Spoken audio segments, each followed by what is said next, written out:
ma con un occhio al distanziamento sociale, la protesta al tempo del coronavirus. Andiamo in Cina, un paese che cerca di tornare alla normalità ma che deve affrontare un nuovo focolaio. In diretta la corrispondente Giovanna Botteri. A te Giovanna.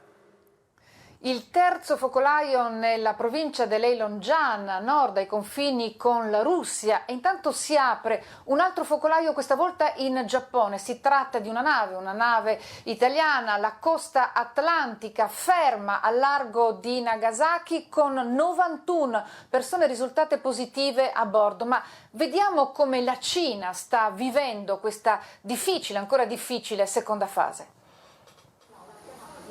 Negli ospedali cinesi le persone in cura per Covid-19 sono per la prima volta meno di 1000. Da 9 giorni non si registrano decessi, ma tutte le misure di contenimento restano in vigore. Non si sale sugli autobus senza provare attraverso l'app telefonica di essere assolutamente negativi. Non si entra nella metropolitana senza lo scan del proprio QR che raccoglie le informazioni mediche ma anche gli eventuali spostamenti e contatti con zone a rischio.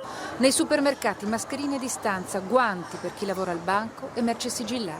Non c'è ufficio dove si possa entrare senza controllo.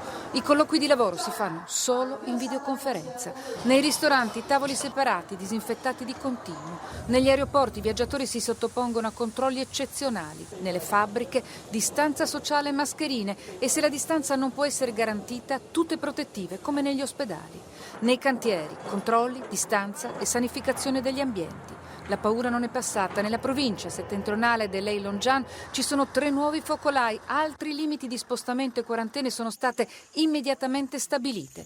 Il ritorno alla normalità è ancora difficile e pieno di rischi. L'emergenza